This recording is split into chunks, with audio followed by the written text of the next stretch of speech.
What's up guys, CJ here, and welcome back to another all-new trailer breakdown straight from San Diego Comic-Con, where we've now gotten our first official trailer for Godzilla King of the Monsters. I had a longer intro planned, but this trailer is just jam-packed, so we're going to dive right into the breakdown. The trailer opens with Millie Bobby Brown's character, Madison Russell, standing on a rooftop and looking for something with binoculars when the wind shifts suddenly and the flags just snap to attention. And through narration, her mother, Dr. Emma Russell, played by Vera Farmiga, says that a mass extinction event is underway, with the goal of wiping out the infection that is humanity. As she says this, we see a mass of clouds rush into the city, forcing Madison to run inside and slam the door. And we're not sure what caused the clouds, but obviously it is strongly hinted that it's one of the movie's massive kaiju, the question being, which one? Or how many? Speaking of the kaiju, Dr. Russell claims they're the cure to the human scourge, nature's defense mechanism. The world's original inhabitants come back to wipe us out to protect their kingdom. She refers to them as the Titans and says that they need to find them all because, as she says, they're the only guarantee that life will carry on. And from this, you might have noticed it's a little weird. It sounds like Russell might actually be on the side of the monsters, or at least, for unleashing them to curb humanity's destruction of the environment. And we see in several scenes, she's somehow connected to Charles Dance's character, whose identity is a complete secret. It hasn't been revealed yet. But at the end of the trailer, he drops a line, long live the king. So it looks like they might be on the same page or potentially working together. We know from the Entertainment Weekly exclusive first look that Emma worked for Monarch, but that she and Madison were kidnapped by a mysterious organization with some kind of plan for the creatures, and maybe Dance is somehow connected to that organization that kidnapped him, and Emma eventually came around to their thinking. I'm not sure. I'm trying to square this with that Reach Monarch viral teaser that was released just a few days ago. That could have been if they're in captivity.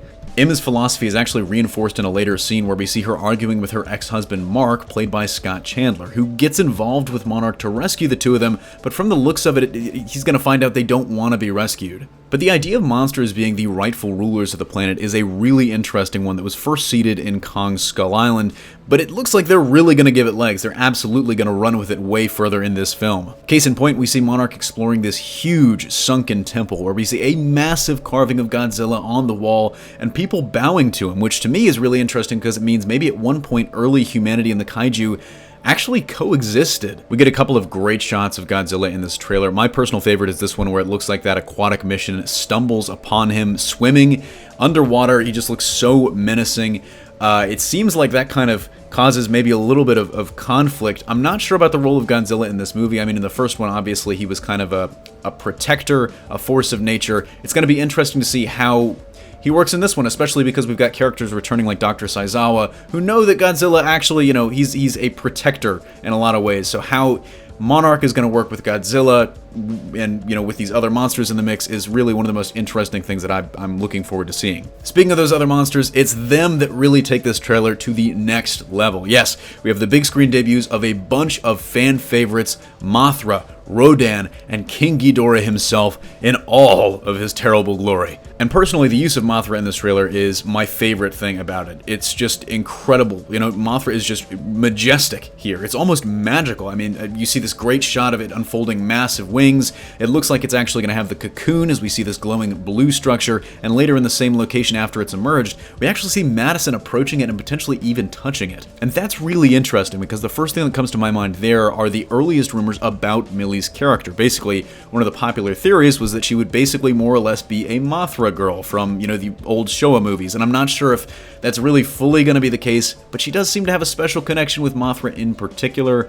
We'll just have to wait and see what that is. We also get a great look at Rodan multiple times in this trailer. It looks like he's been slumbering inside this massive volcano, which, we know according to promotional material for Skull Island and this film with the Monarch Sciences viral website, we know that's located in Mexico. The trailer makes it look like Dr. Russell actually sets off an explosive to free Rodan, but that could just be the old trailer magic. Either way, the monster is unleashed, and we see that it even just flying overhead causes massive devastation below. And finally, the one you've all been waiting for, King Ghidorah. Thanks to promo material, we know that he's been frozen in Antarctica, and we actually see that in the trailer too, as Charles Dance's character, Madison, and Emma look up at him, stuck in this sheet of ice, but still just terrifying. Somehow, some way, of course, he's gonna get thawed out, and we see near the end of the trailer the massive dragon silhouette hovering while yellow lightning flashes in the background. And yes, Ghidorah's yellow lightning is in this film. They're not changing that, but whether it's actually the full-on gravity beams remains to be seen. I mean, he usually has lightning involved with them somehow, but those beams do cause a ton of damage, which we see in this sequence. Either way, this trailer sets up this epic showdown between these massive monsters. Personally, I just cannot wait, and it looks like the world is going to be severely messed up in this battle royale, from San Francisco to Mexico to Washington, D.C., and probably even more. I'm going to be interested to see if this is actually like this and the earlier Madison sequence.